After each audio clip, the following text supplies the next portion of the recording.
Apurba Mitra is an associate partner with KPMG ESG practice. As a climate and energy ESG specialist over the years, she has focused on solutions around deep decarbonization, energy transitions, carbon markets, green finance, platform building, complexity economics, sustainability reporting, and strategy. She has worked extensively with corporate sector but also worked quite closely with the government on government policy. Her previous role was the head of climate policy and modeling at World Resources Institute.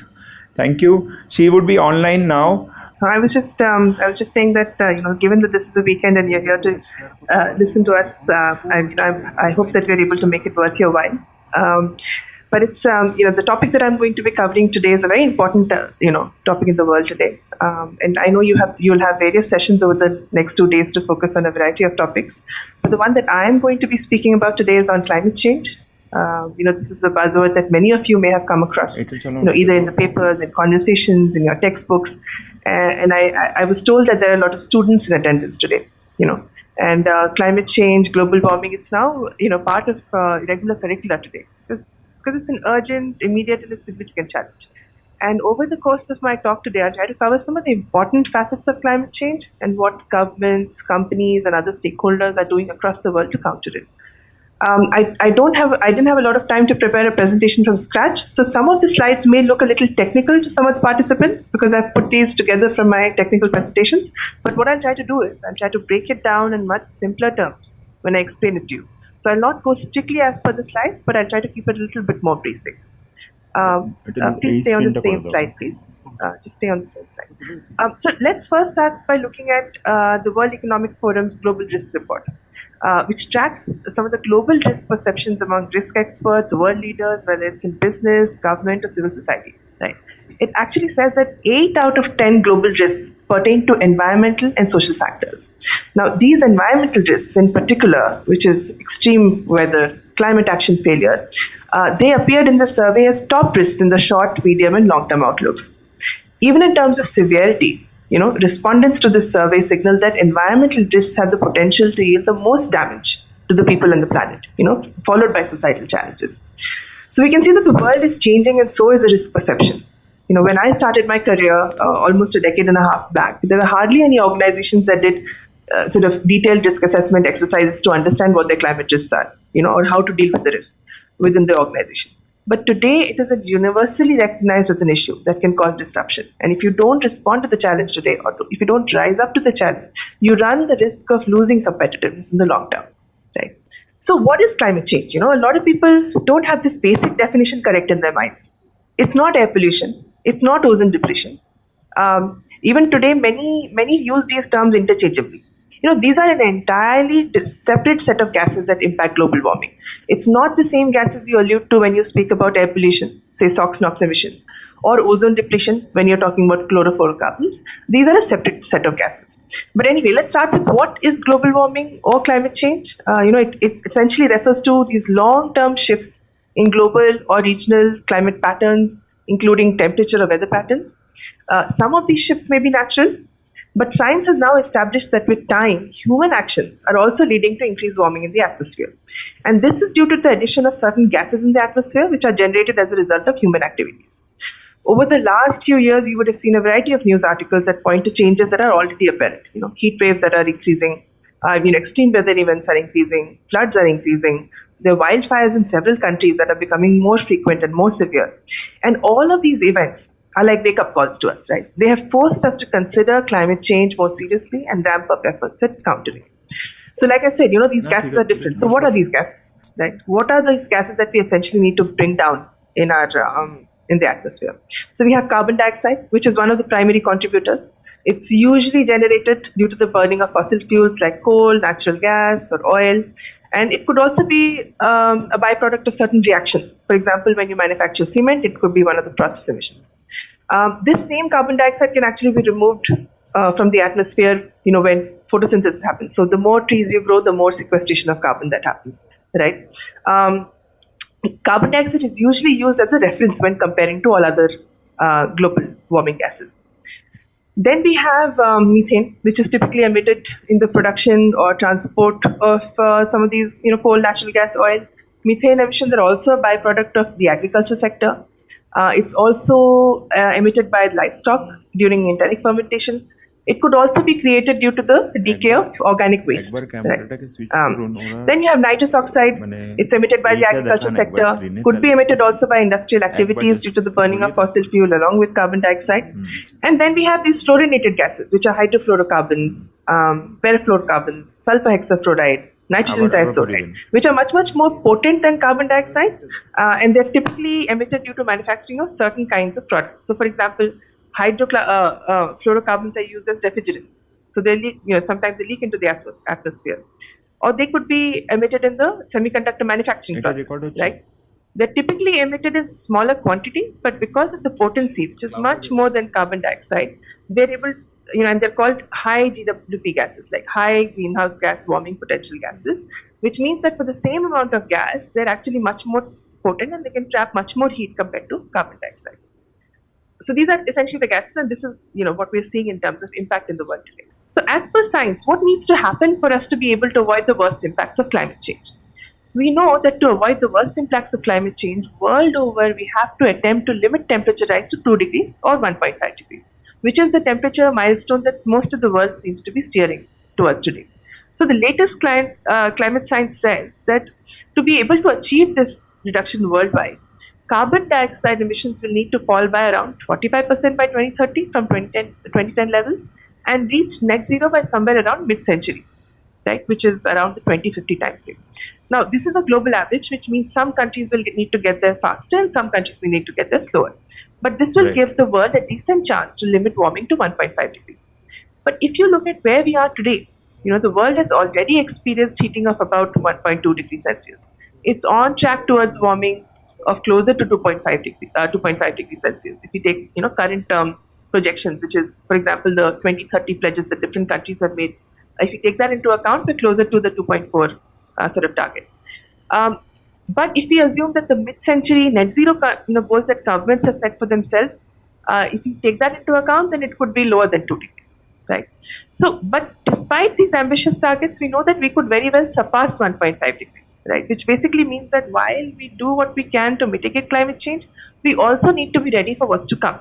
And this is called adaptation. How do we adapt to the future changes that happen? So, for example, we must be ready for what temperature rise could result in terms of the impact on coastlines, your increased probability of extreme events, the impact on the economy. It could make the poor poorer. It could, lead to floods and other extreme heat events as well. So, what does one need to counter this? Like, how do we counter the increase in concentration of greenhouse gases in the atmosphere? So, the simple solution sounds like just emit less, right? While it sounds like a simple solution, but in practice, it's really quite complicated because these greenhouse gas emissions are emitted as a result of a variety of activities or production processes, that are essential to our existence today. They're also essential for the development of our country, right? The technologies are evolving that can help substitute these fuels or processes, but for many of the hard-to-abate sectors, we don't have these technologies available at scale or at cost that are comparable to the traditional alternatives. So it needs to be a combined effort across government, which needs to provide the necessary incentives, the private sector, which should willingly adopt these alternatives, and individuals as well, who must make smart choices as consumers to be able to drive other stakeholders to go green, right? Or even say investors that can drive organizations that seek funding to make sustainable and climate-friendly choices in terms of capital investments or say industry processes. And the companies are already thinking more about this. During COP26 last year, we witnessed a number of public, private, and cross-sector pledges being made, conveying intent towards net zero commitments. By net zero commitments, what I mean is that companies that have committed that they will not emit any more CO2 emissions or greenhouse gases by a certain target year. This target years for several countries is, companies is around 2030, 2040, or 2050, or it could be any other intermediate year as well. Some have even committed to closer to, even earlier than 2030 as a net zero target. But overall, companies today need to look at it both ways, while strategizing. It's not just about reducing emissions and decarbonization. They must also prepare for the compounding risks of climate change. And that means they need to climate-proof their business for the future, which is also quite uncertain, right? However, the process or how they can do it It differs from sector to sector, from industry to industry, based on the exposure. What is climate risk? Climate risk essentially refers to any uncertainty that is caused by extreme weather events such as floods or say droughts, typhoons, that cause disasters. And these are called physical risks. But there are also transactional risks, with negative impacts on business and the overall economy, or the impact of how society or the governments react to climate change. That could have an adverse impact on your business, right? So in this slide, I'll talk a little bit more in detail about this risk. We know that global warming will impact a variety of processes and systems, whether it's food, agricultural systems, our physical assets, infrastructure, natural habitats. So, for example, a study shows that the agriculture sector faces a serious risk in terms of a significant drop in grain yields, or with probabilities of extreme events that will go up. That will also lead to further flooding. It will damage our infrastructure, and this damage will almost double by 2030, is one of the studies says. Then there are sectors that could be impacted the most because of this move towards low carbon economy, which includes, for example, oil and gas, real estate, the automobile industry, the traditional automobile industry that depends on IC engines, power generation from conventional sources of fuel like coal, agriculture, where demand could actually fall or supply risks might become more apparent. So these kind of impacts will give rise to transition risks and opportunities within the economy. So there are two categories of risks that are shown in this slide. I know you can't read it, but I can just talk through it. And this is essentially the physical risk and the transitional risk. Physical risk, like I said, can be bifurcated. I mean, they're essentially, the risk of all these extreme weather events. It can be bifurcated in two parts. Acute risk, which refers to risk to operations due to sudden or, unexpected weather events that you can't predict, or natural calamities like cyclones. And then there are these chronic risks that refer to these long-term risks to operations due to sort of gradual rise in temperature, rainfall patterns, or climate patterns. So, for example, there could be infrastructure damage. There could be service disruption in terms of, your basic services like water, power. There could be water shortages in a region, and we're already seeing that happen over the last many years, right? This could lead to an increased sort of water tariffs itself. You have these urban heat island effects that could increase energy and water consumption in the future due to greater need for cooling, right? And then, of course, if you have infrastructure damage, if you have floods, sometimes offices close down, that could lead to loss of man days. Again, it could also impact the health of employees. So these are all the different kinds of physical risks. And transitional risks, on the other hand, they refer to the risks arising due to the low carbon transition, such as technology relevant risks, or policy, or regulatory, or reputational risks, or market risks. For example, a shift in technology could render certain existing technologies obsolete. So, for example, if you look at the coal sector, we are heavily dependent on coal today. But in the future, if we move away from coal, we might have a lot of stranded assets, right? That and even the financial industry already is looking at divesting from coal, right? So this is one sector that will be severely impacted. The changing regulatory environment could also impact an organization. For example, there are various legislations that are relevant to climate, whether it's globally or whether it's in India. If you look at some of these Indian legislations, right, like for example, we have all of these different targets that the government announced in COP26, and I'll talk about that in a later slide as well. Or you have this, coal cess, which is now subsumed into the GST compensation cess, but it's basically levied on consumption of coal. You have these mandatory renewable purchase obligations, which means you have there are a lot of obligated entities that are expected to purchase a part of their overall power consumption from renewable sources. Then you have the perform, achieve, and trade scheme, which is for all the industries. Again, within that, you have designated consumers who have been there are certain targets set for each kind of designated consumer for each kind of sector, which means that they're bound to reduce their emissions or energy consumption by regulation. And then you have a lot of policies around EV adoption, electric vehicle adoption, like, for example, the FAME policy. We have green building regulations, or we have something called the Energy Conservation Building Code. So these are all regulations that are applicable in India, right? And these are all that, the kind of legislations that actually lead to the regulatory risk that I'm talking about. There are also regulations that are coming up in the rest of the world. So, for example, the Carbon Border Adjustment Mechanism, which will impose taxes on imports of several goods like cement, iron and steel, aluminium, fertilizer. So, for example, if you're an organization that is an exporter to the European Union, then you know that this is kind of a regulation or an additional tax that will become applicable to you in the future. And then there are, of course, market risks that are posed due to changing consumer behavior or community perceptions of an organization's contribution to CO2 emissions. Many investors, and I'll talk about this a little bit more, are shifting their attitudes. They're already considering environmental, social, and governance factors in their investment decision making. They're actually channeling their funds to more green companies than the traditional kind of brown companies. And there are also risks in terms of operations, in terms of supply and demand for certain commodities, prices, products, due to changing consumer preferences.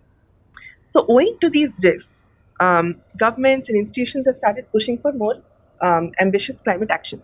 The government of India has taken some key climate targets, and I'll talk about that in a subsequent slide. But ESG, which is a broader term that alludes to environmental, social, and governance aspects, have started gaining prominence. New regulations, like I've said, come around ESG in India, not just the climate piece, but more broadly around ESG. But climate, of course, is an important component within the E of ESG, which is the environment of ESG. From personal experience, I can say that when we started out in our careers, climate change and sustainability, or ESG, wasn't the career choice for many youngsters. But the situation today has completely flipped. In my organization itself, ESG has become a central theme, and climate change and decarbonization has become a focal point for several service lines to come together.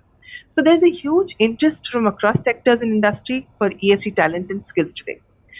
So it has, in a way, become a career of choice for youngsters today, because there's huge demand and, frankly, not enough supply. So today it's not just a fulfilling career choice, but also one that is paying, given the kind of demand that we have in the market. And I'm sharing these experiences for the benefits of students who might be listening to this, and being part of the conversation today, because there's a huge opportunity for you to make a difference. So we know today that socially responsible investors are increasingly focusing on ESG, including climate change, as an important contributor to determine an organization's value. We have leading investors like BlackRock who have made climate change central to their investment strategy. They have targets around what kind of investments they'll make, including targets, including moving out of coal-based investments. And driven by this demand, even the regulatory landscape on climate change issues is in a constant state of evolution, whether it's in India or whether it's globally. And these regulations, because they're evolving, they continue to throw up new kinds of challenges for corporates on a regular basis. This has made ESG and climate change, it's made it a mainstream boardroom issue today, in companies. And a lot of companies are taking real action on climate today. And I'll talk about, what some of these companies are and how they're doing it. So like I said, there's a lot that's happening in the private sector or at the, government level. But let's rewind and take a look at how this response to climate change has actually evolved over the years in terms of the, negotiations. Maybe this is coming a little late in the presentation, but it was important to first understand the risks to be able to appreciate why and how international consensus has evolved over the years.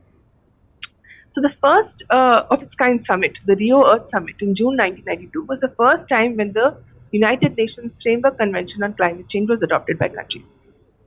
The first Conference of Parties was held in Kyoto, Japan in 1997. The Conference of Parties, or it's called the COP in short, it essentially refers to a yearly affair where all of these different countries across the world come together. So over the years, many important decisions have been taken at the COPs, including the Paris Agreement in 2015, and I'll talk about the Paris Agreement in the next slide. And which is, in the Paris Agreement, was when the 1.5 degree target and 2 degree targets were first adopted. So over the years, several countries have also committed to different kinds of targets. But UK was one of the first industrialized nations to commit to a net zero target for 2050. So net zero has also become a buzzword. Like I said, you have net zero that's applicable to companies, but net zero is also applicable to governments, right? Which means an entire country will not emit CO2 emissions or say GHG emissions by a certain year or a certain target year. So like I said, UK first, was the first industrialized nation to have a net zero target. But since then, several countries have committed to achieving net zero targets by a certain year. Out of these 8 countries have already achieved net zero, which includes countries like Madagascar, Bhutan, Cambodia, and others. It's not, there's certain countries which it's easier for them to commit to net zero targets and get there. Maybe they might be smaller countries. They have a lot of renewable power available to be able to harness it.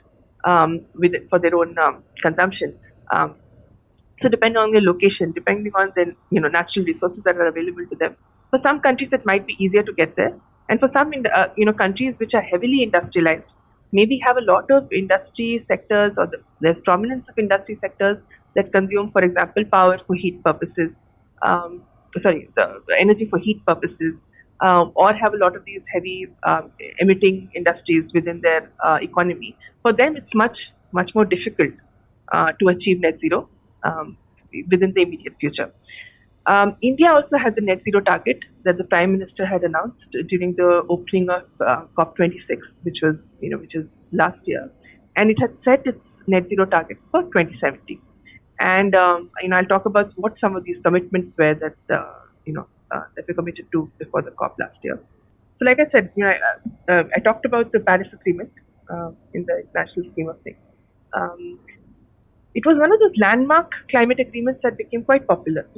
This is where, like I said, the language around well below 2 degrees while aiming for 1.5 degree kind of language was actually adopted. The agreement also established the system of nationally determined contributions, or NDCs as they're called. Every party was asked to submit their commitments. By party, I mean every country. So it allowed for a mechanism also, for trading of offsets to take place through this mechanism called ITMO, right? And then there are many other sort of various articles of the convention where landmark decisions were taken in this particular COP. I won't get into all of that technical detail with this slide, may not be of interest to everyone here. But basically, a lot of important decisions were taken in the COP in the Paris Agreement. So globally, like I said, there's a lot of traction towards net zero. Individual countries have been making their own commitments, driven by a variety of factors. It could be the intent to do good. It could be investor pressure. It could be fear of regulation. So there could be many other reasons. But whether it's industry, whether it's the services sector, whether it's utility companies, all across the board, organizations are taking action. Even within India, we have more than 90 companies who have either set net zero targets or they have signed up to SBTi. I'll explain what SBTi is in a bit. It's called the Science Based Target Initiative. It's essentially, or I can explain it now, it's essentially an international initiative that you sign up for, and they have certain guidelines and frameworks that you need to adhere to in case you're setting certain targets for yourself. It could be a net zero target, it could be an SBTi target. SBTi actually provides you guidance on what your target should be to be able to align to a certain temperature pathway, right? And all of these companies that you're showing on the screen, they don't have the same target year essentially. For some it's 2030, for some it's 2040 or 2050, like I mentioned before. Some even have targets closer than 2030. So this is a huge movement that's happening across the world today, including in India. Now let's talk a little bit more about India. Last year, like I mentioned, the Prime Minister of India made an announcement to ramp up its ambition with new climate targets at the COP26 summit in Glasgow. Now, this included installing non-fossil fuel-based energy capacity of 500 gigawatt by 2030, sourcing 50% of the energy requirement for renewables by 2030, reducing almost 1 billion tons of projected emissions from now till 2030, achieving carbon intensity reduction of 45% over 2005 levels by 2030. This was previously 33 to 35%. Achieving net zero by 2070, like I mentioned. So these pledges actually go significantly beyond its current nationally determined contribution under the Paris Agreement. And they provide a sort of overall very strong guiding signal to the government and its various institutions, as well as a strong regulatory policy certainty kind of signal to every sector of the industry. And we also have these various green policies in place within the country that encourage the transition to the low carbon economy. And I spoke about some of them, like the PAT scheme, which is a performance achievement trade scheme that's applicable to industry, the renewable energy certificate scheme, the green hydrogen mission, for example. That's a little bit more futuristic, but that's also a very strong solution to decarbonizing the hard to abate sectors. Aside from this, like I said, private sector on its own has taken a lot of action. Some include, some examples from India include companies with net zero targets, include like ACC or Adani, Ambuja Cements, Airtel, say Glenmark, Godrej, HCL Technologies, or even something like Indian Railways has a net zero target. Organizations like Mahindra and Mahindra, which started a long time back, and they have extensive mechanisms in place within the organization to also get to those targets. And they have deployed measures like internal carbon pricing. Right. We have organizations like Reliance Jio, Infosys. Infosys was also a very early mover. Tata Power, even heavy industry like Vedanta. Right. So industry across the board has been taking action. So here's a case study for Unilever, which has set a net zero emissions target for all its production by 2039. It's not production essentially, it's products by 2039. So they're looking at the emissions across the life cycle of the product till the point of sale. So for example, they want to halve greenhouse gas emissions of their products by 2030. They're committed to net zero emissions from operations by 2030. They want to replace their fossil fuel derived carbon with renewable or recycled carbon in all of their cleaning and laundry products by 2030. Also, in terms of transparency, they want to share the carbon footprint of every product they sell as a label. In terms of decarbonization, levers. So all of these are targets that are good to have targets, but then you have to get there. You have to find ways to get there. What are these ways to get there? One can explore through these different decarbonization levers, right? So, for example, they're looking at sourcing 100% electricity from the grid. They're looking at producing biomass. They're looking at a variety of other initiatives that are highlighted in the slide. Similarly, let's look at another example. BP wants to become net zero across operations on an absolute basis by 2050 or sooner, they're saying. So they want to cut their carbon intensity of products BP sells by 50% by the year 2050 or sooner. They're looking at installing methane measurement at all major oil and gas processing sites by 2023. They want to reduce methane intensity of operations by 50%. Methane is a significant byproduct of their sort of industry. They want to increase the proportion of investment into non-oil and gas businesses over time. A lot of these heavy industry-focused companies, or say oil and gas-focused companies or coal-focused companies, are today looking at diversifying their portfolios. And again, BP has also deployed a variety of decarbonization levers within their operations as well. So in our experience of working with so many companies, there are a lot of learnings and takeaways that we have been able to get. First being, it is important for companies to recognize the challenge of climate change. That's the first step, right? You need to understand that there are risks to your businesses. And based on these risks, you need to be able to formulate your own vision and your own targets around climate change. And these are very specific to the industry that you operate. Because for certain industries, it's easier. For service sector industries, where the primary contributor to emissions, say, is their electricity consumption, for them it might be easier to just switch to a different source of power and a large part of your emissions reduce. But for a lot of industry sectors where, say, process heat requirements become prominent, it's not easy to actually electrify that. And electric-driven heating options are quite limited in terms of technology. So there, more futuristic technologies like hydrogen will come into the future, right? But that's, again, it's futuristic. The prices today are not comparable to the cost of running a plant based on conventional fuel. So this is still futuristic in many ways. For utility companies or energy companies, it makes sense today to diversify. And like I said, a lot of companies are doing it. There are companies that are heavily invested in coal or in oil and gas who are actively looking to diversify into greener sources of energy. Even if you look at banks or financial institutions, it makes sense for an organization to diversify its portfolio, even for the borrower companies, to be able to chart a greener pathway and avoid some of the risks in terms of regulations in the future. Right. Technology can be a big enabler, whether it's capturing data, doing analytics or modeling, or forecasting your emissions in the future, to coming up with new technology solutions to replace some of the conventional solutions. Technology and digital can make things smarter and more efficient. And more efficient essentially means more energy saving. And that sort of translates to reduction in greenhouse gas emissions as well. But essentially, companies need to imbibe this within their corporate culture. They need to internalize it to actually be able to make a difference. Because these concerns, whether it's ESG or whether it's climate, it's no longer a matter of compliance. It's an absolute need to secure competitiveness for your future. So what can a typical pathway or roadmap look like for any organization that's setting climate goals for itself? It starts with setting boundaries for the operations to be included, right? You may not want to include every subsidiary or, for example, every franchisee within your boundary of the operations that you want to consider for your organization. So first, it's important to set that boundary. Then measurement, because you can't reduce what you can't measure, right? So you have to try and understand what your carbon footprint is as a starting step, and that's when you'll know how to reduce it, right? Or where to reduce rather. Then comes disclosure. The more companies disclose, the more motivated they will be to ensure year-on-year reductions, right? And the various frameworks and guidelines available today where companies can disclose their emissions. In fact, the more recent regulation on BRSR within the Indian government, for example, the format actually contains a specific area where you can disclose your emissions as well, like your scope 1 and scope 2 emissions within the core set of indicator category, and then the scope 3 emissions within the leadership category of disclosure. And I'll talk about what scope 1, scope 2, and scope 3 is in a subsequent slide. And once you've done that, you've measured your emissions.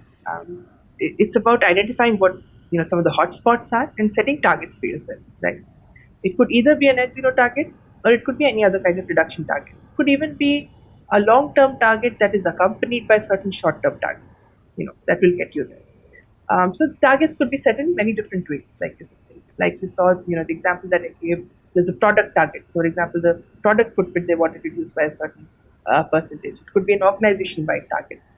It could be different years in terms of target years that you've set for yourself based on how soon you feel you might be able to reduce your emissions or get to net zero. But to be able to get there, you need to deploy the various decarbonization levers that are available, to achieve your targets.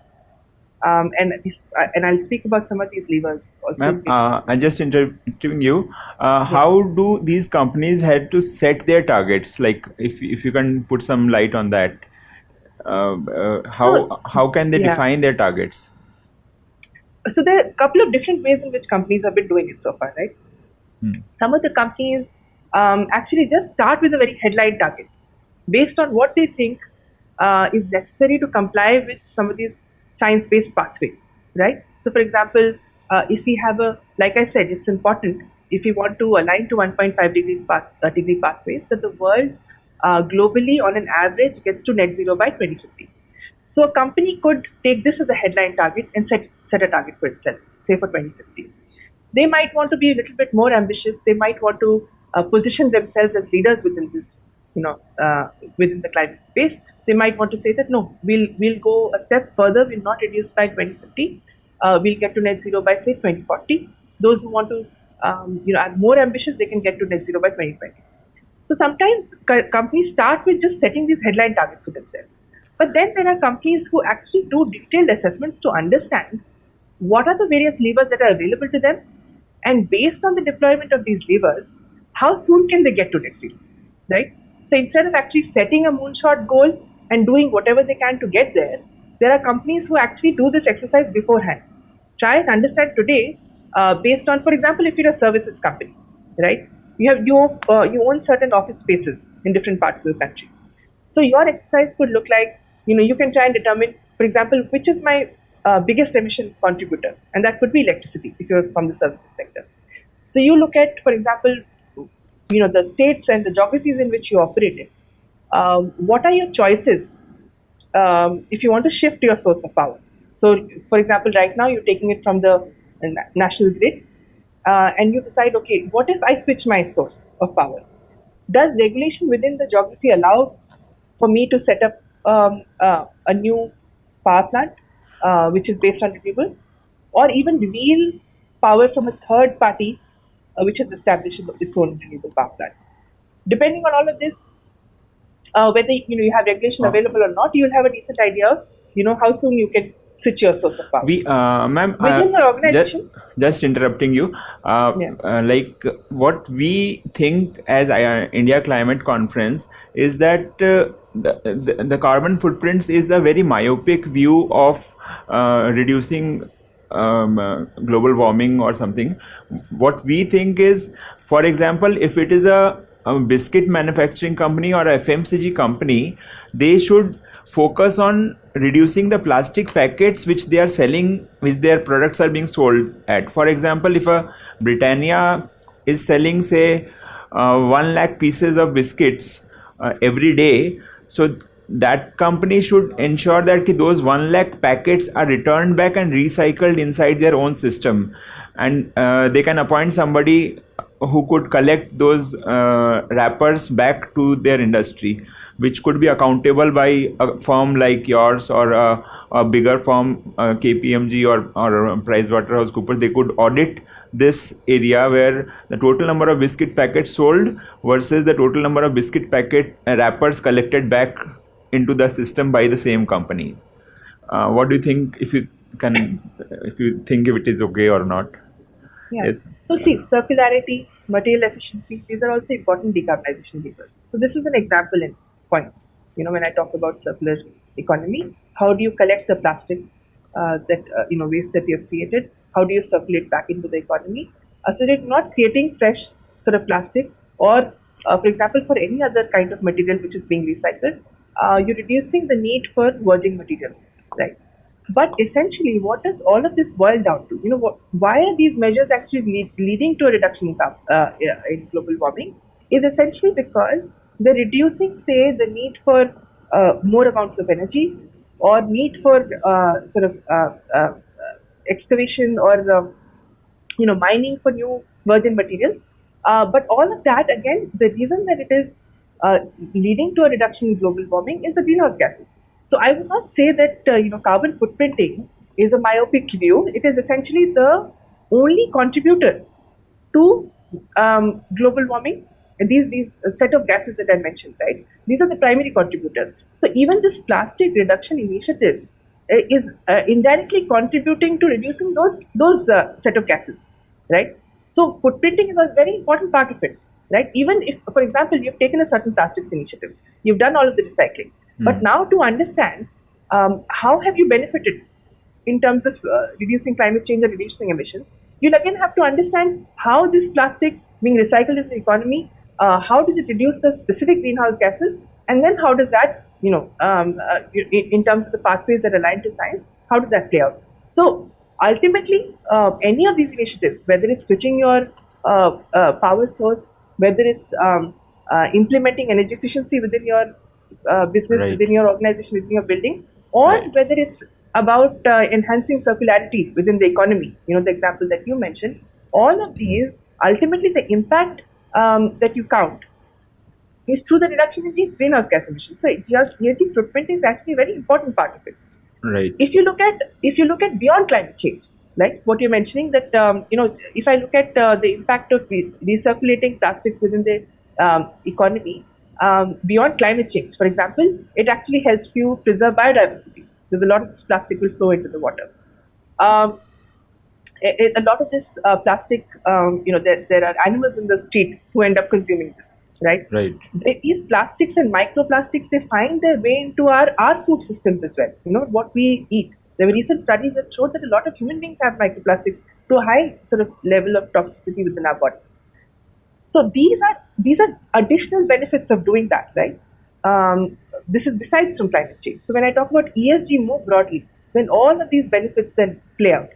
These are all important from the environmental, social governance sort of perspective, the whole ESG space, broader ESG space. But if you're looking at its impact in terms of climate, which is what I'm talking about today, then one has to translate it into savings in terms of greenhouse gas emissions to be able to understand how it's impacting global warming. Right. Right. So in this process, when I talk about the roadmap, so one, you try to achieve reductions on your own as well as you can. So like I said, all of these measures that we just spoke about. So thank you for that comment. But beyond that, once you can't reduce something at your, it's not within your control, that you're not able to find the right technology to do, there could be a lot of emissions that are ultimately left out. So you can offset the rest of those emissions, right? Offset is not one of the concepts that I touched upon very deeply in the presentation today, because there isn't enough time. But it essentially refers to reductions that may have happened somewhere else that you purchase and claim as your own. So even if you're not able to do it within your own premises, within your own operational control, you buy it from a party that's able to provide it to you. So they have done it at a separate location. And then once you have achieved a certain target, it's important to keep communicating, reviewing progress, and monitoring on an ongoing basis. So I won't talk about this very much. I talked about the various gases previously, and why doing this exercise is important, and what the different motivations are for the different organizations. And I touched upon all of these different gases and where that comes from in a previous slide. So maybe we won't spend too much time on this one. Now, this slide specifically talks about setting boundaries for organizations. Like I said, you might not want to consider every entity within your boundary. So there are these global sort of standards, like for example, GHG protocol. I used to work with the World Resources Institute, and I used to work with the GHG protocol several years back, which basically sets out these guidance documents and frameworks and methodologies to be able to do accounting for emissions. And mostly, I'd say more than 95% of the companies across the world use GHG protocol for their accounting purposes. Within that, the first step is actually defining your organizational boundary. Like, what do you decide should come within your operation, right? So, for example, should you consider the emissions from any entity that based on the equity share of your organization in that company, or the control approach, like you only consider what you can control within your scope 1 emissions. So what are these scope 1, scope 2, scope 3 emissions, right? Like you can see that diagram on the side. So scope 1 emissions essentially are all the kinds of emissions that you control directly, right? And which is within your organizational boundary, right? So for example, it could be the buildings or the facilities that you operate out of, the manufacturing units that you own, right? It could also be sources of mobile combustion. For example, the cars that you own, or the cars that operate within your premises, or it could be the freight trucks that you own, right? Depending on exactly what you own and what you have direct control of. Scope 2 emissions are essentially emissions due to the purchase of heat or electricity. So, for example, if you're a building that's purchasing electricity or energy from the grid, then that becomes your scope 2 emissions. And that would depend on how green or not green the source of power within the grid. So, for example, a grid is a mix of different kinds of power sources. So, an average is taken into estimate that what the grid emission factor is. Right? You multiply that with the consumption, and then you get your scope 2 emissions. Then you have the scope 3 emissions, which is everything which is not within your direct control. It could be your entire value chain, right? It could be your upstream, downstream companies that you don't really control. It could even be your freight and logistics providers that you don't necessarily control their operations or their emissions. So that also comes within scope 3. It could be the use of products and services. Like every time you buy a product, maybe you buy a laptop, you buy a phone, there are certain embodied emissions within that. So in its life cycle, in its production cycle, it's emitted carbon dioxide or GHG emissions at various points within its value chain. So that becomes your product footprint. So every time you consume a new product, you can count that within your scope 3 emissions, right? It could be end of life or disposal emissions, right? So many a times, most of your sort of waste is sent away to the landfill. So if you want to see, what is the biological waste that you've created in the landfill, what kind of emissions they've created, that becomes your scope 3, right? And then there are a variety of other types of categories that are mentioned within. One of them would be the food, like the meat which is being consumed by humans. The slaughter of animals is causing a lot of greenhouse gas emissions.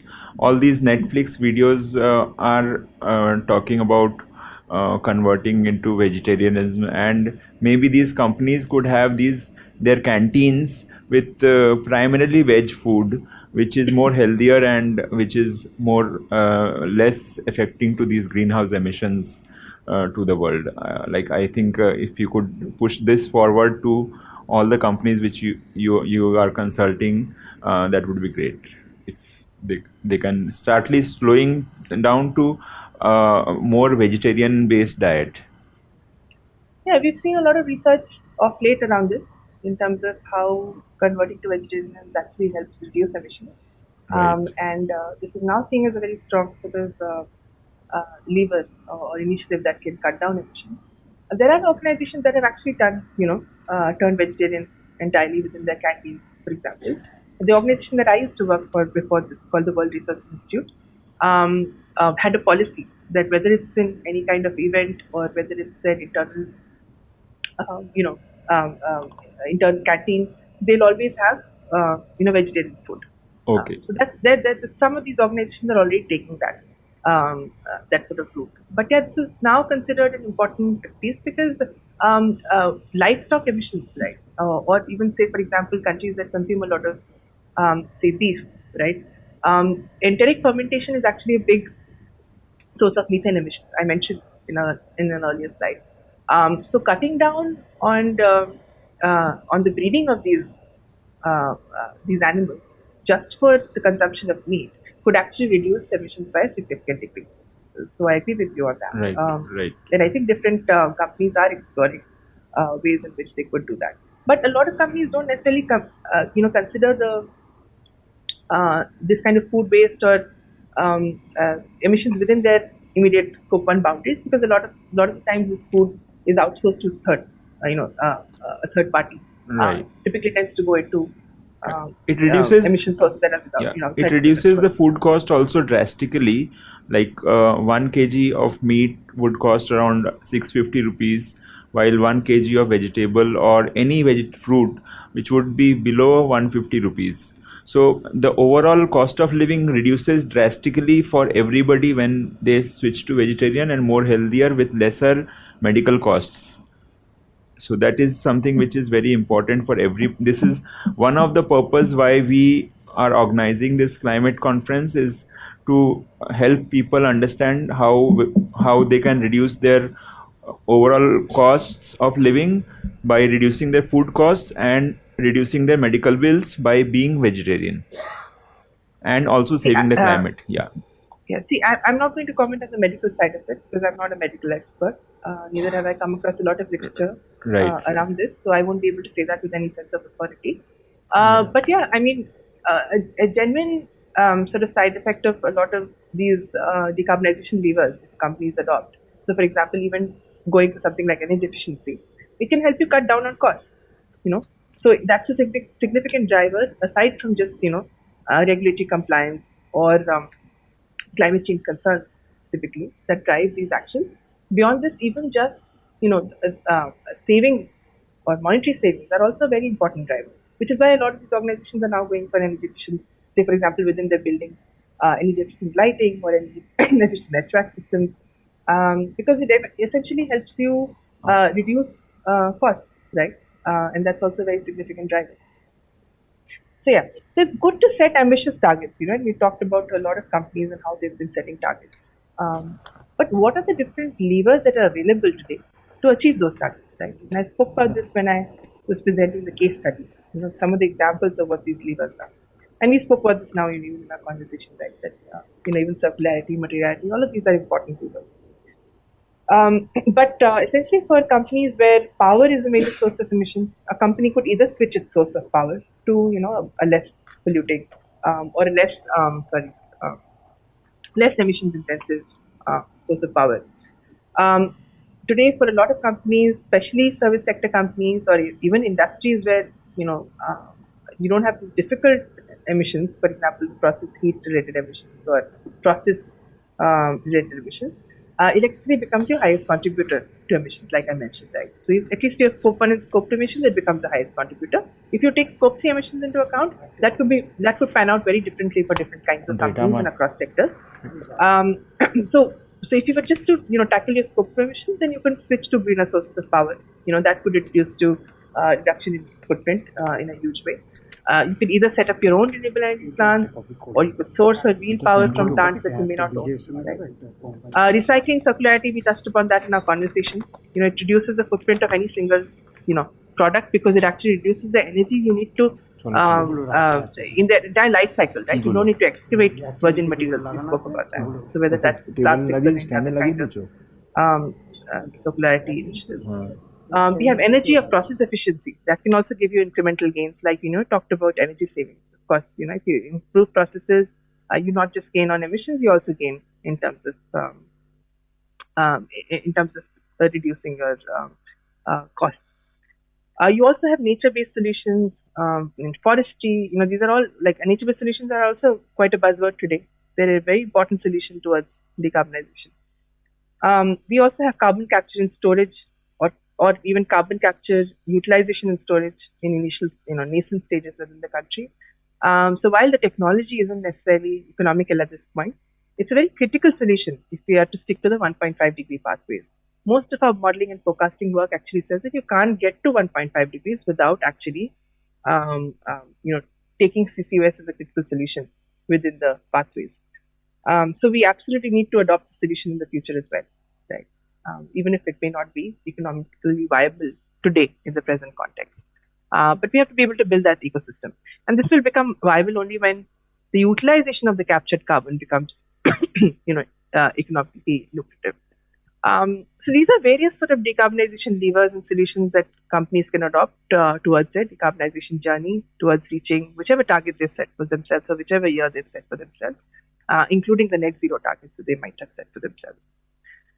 I think that was my last slide. And I hope that this was useful. I tried to cover some of the very basics, but at the same time do deep dives on some of these aspects. But happy to take any questions, any further conversations that you might be interested in. And of course, please feel free to reach out to me if you ever feel like you want to understand anything, any aspect of my presentation a little more deeply. Then we're happy to help. Yeah. Thanks, Rajesh. Over to you. Thank you, ma'am. Any questions from the audience? If anybody has a question, you can ask, ma'am. Yes, thank you, Apurba, ma'am. Your presentation was very insightful. We are also, working with actually at the grassroots level, and we are also looking for what we can do on the ground. Like Rajesh ji was suggesting that can we create awareness about vegetarianism, how it is impacting the climate, and things like sustainable living, how getting out of the consumerism and basically sticking on to sustainable living, and in this way taking care of the environment, because unless we do that, environment is not going to take care of us, and which we are seeing very much around us. Thank you, ma'am. Right. Thank you for that comment. I absolutely agree. I mean, awareness is key today, and the more and you would have seen that in the last, I would say 5 to 6 years, awareness has grown by leaps and bounds, right? And most of these assessment reports that the IPCC has come up with, when they've shown us these stark numbers in terms of what the future might look like, right? That's opened our eyes. That's led to a lot more awareness, a lot of action from different stakeholders across the economy, whether it's the private sector, whether it's individuals, individual cohorts, students. They have set up initiatives at their own end to do what they can for the environment. So awareness is, of course, it's key, and awareness will also come about more and more when we have more and more credible research, right? You spoke about vegetarianism to me, because the reason that I refrained from commenting on that is because I felt like maybe in my own capacity I haven't come across a whole lot of credible literature on specific topics or numbers that I can quote from those topics, because there's food is such a topic. It's such a sort of to be able to actually do quantification. It's a very difficult thing to do because it's so dispersed, and food choices are so different across the economy.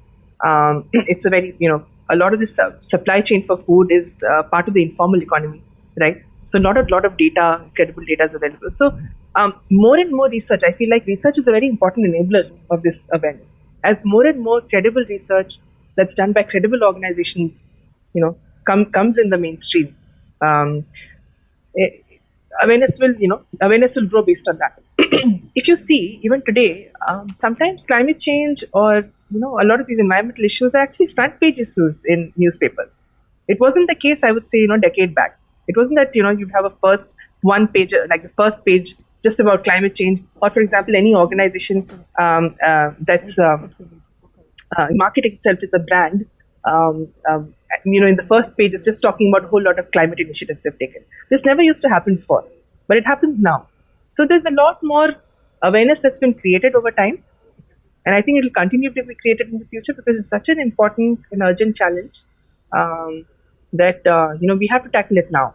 To be able to get to our targets by say the mid-century, not to be able to avoid some of the most difficult or sort of critical impacts of climate change, we need to be able to act now. And this will be facilitated by, a lot of this, awareness needs to be built up as the first step. Absolutely agree with you on that. Thank you. Thank you, ma'am. Thank you for your insights.